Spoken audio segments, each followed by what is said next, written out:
welcome back to Land-Linked Zambia. I'm here with the Minister of Transport from Botswana. Botswana has quite a key role to play in connecting our corridors. You've got three. Is it 3 projects or 4 projects? 4 projects. 4 projects. And instead of me telling the audience, perhaps you should. Okay. Thank you. Rightfully so, Botswana is in a trajectory of just enhancing or accelerating or even developing its infrastructure, transport infrastructure, specifically rail. So we have identified 4 key corridors. We have the Mmamabula Lephalale, which links us to South Africa. We have the Techobanine, Mozambique, Zimbabwe rail corridor.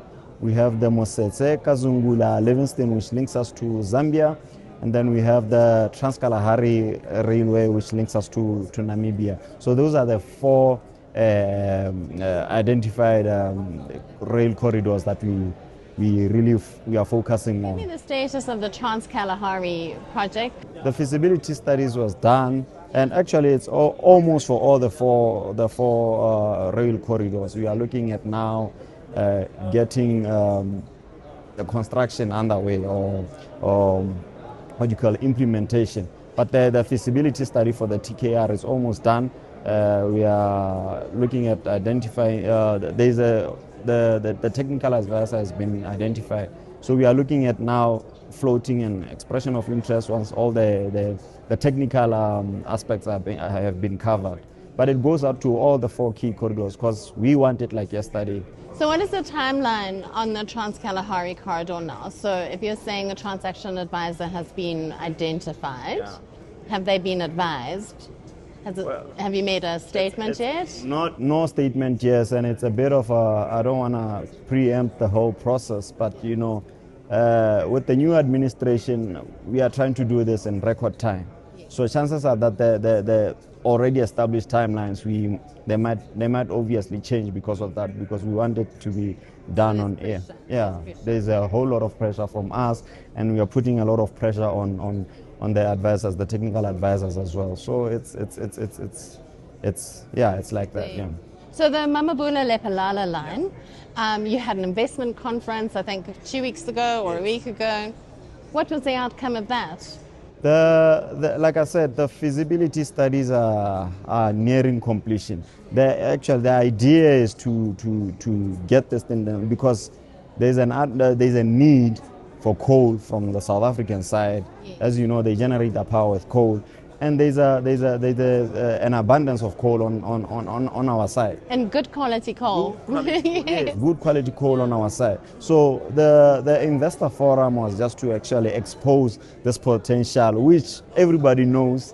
Everybody knew that there's potential there. So we are working tirelessly to actually get this thing done. But I think the forum itself gave birth to a bit of interest and traction in terms of fast-tracking this whole process. And I believe once the technical aspect is done, then we can just float this thing out. We are busy reforming our PPP model and frameworks just to, the challenge now is we don't have capital, and we want our economy to be driven by the public sector.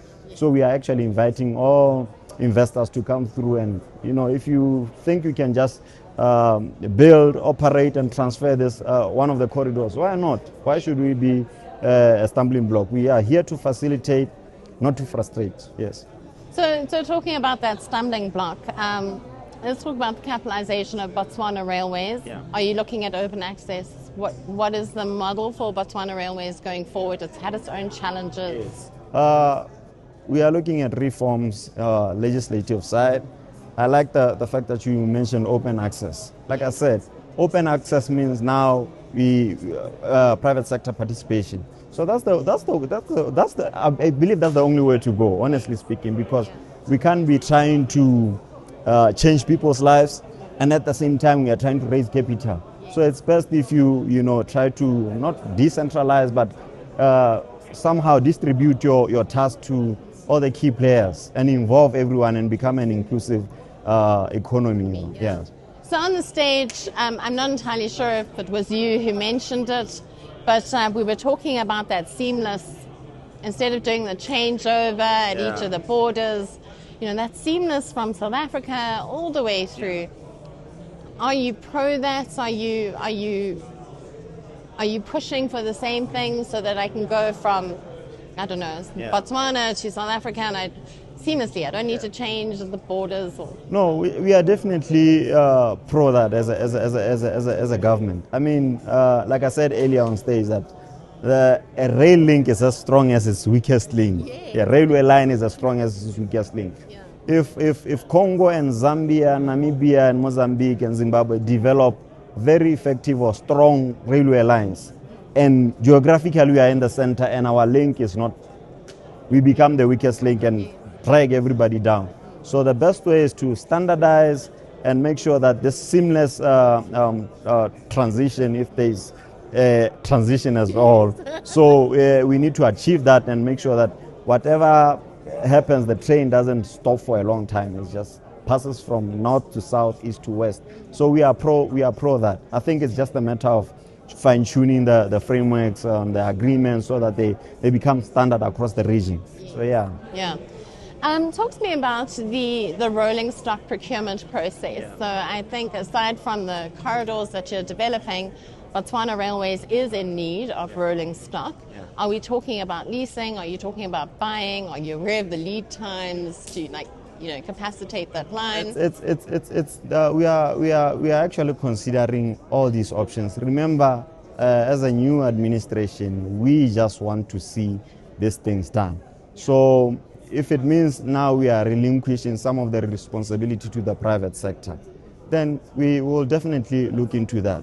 So if it means we have to do just management, we'll do management. If it makes sense to just manage and not operate and not let it be, we are as open and flexible like that. So yeah, that is the route we are. So how does industry engage with you? So you're saying you're open and flexible. How does industry engage with you in order to, unsolicited bids in terms of making some of your projects possible? It's a bit, because obviously there has to be a legal framework that controls such bidding processes. But we are guided by our framework, which is currently, we will review, because like I said, it's a new administration and it's definitely completely new.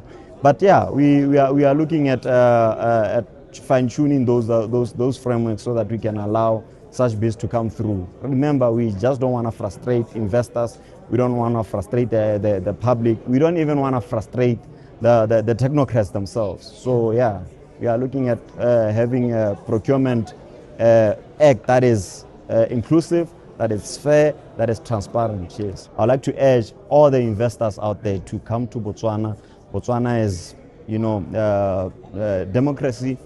We are the safest investment-wise. We still become the safest country.